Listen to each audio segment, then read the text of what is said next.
गांव में आकर कैंडी रख कर जाती है। तब बच्चे उसे छूने पर कैंडी बनते रहते हैं और चुड़ैल ऐसे कैंडी लेकर उनको इकट्ठा करती जाती है। सारे गांव वाले परेशान हो जाते हैं कि बच्चे आखिर गायब क्यों हो रहे हैं। एक दिन मीना आंटी देखती है कि बच्चे उन कैंडी को हाथ लगाते ही कैंडी बन रहे हैं।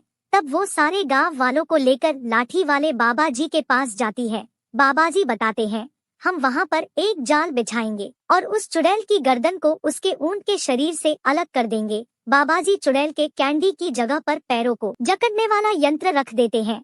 सुबह ऊंट वाली चुड़ैल आती है।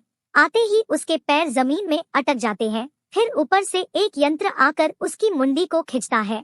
उसकी मुंडी धड़ से अलग हो जाती है और चुड़ैल मर जाती है और सारे बच्चे कैंडी से बाहर निकलते हैं और अपने असली रूप में वापस आते हैं।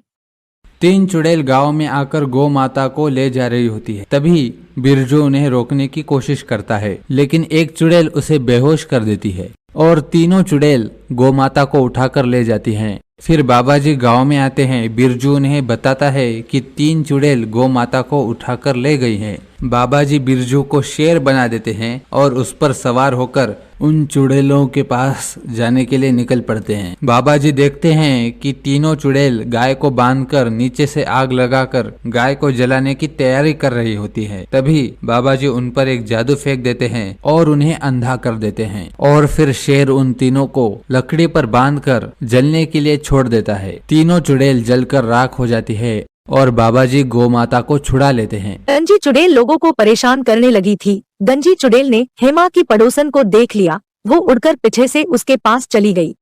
गंजी चुड़ैल ने पड़ोसन के बालों में आग लगा दी। बेचारी जोर से भागने की कोशिश करने लगी और चुड़ैल उसे देखकर अपनी मुंडी हिला हिला कर उसे डराने लगी। बेचारी पड़ोसन के बाल जल गए और वो गंजी हो गई और रोने लगी।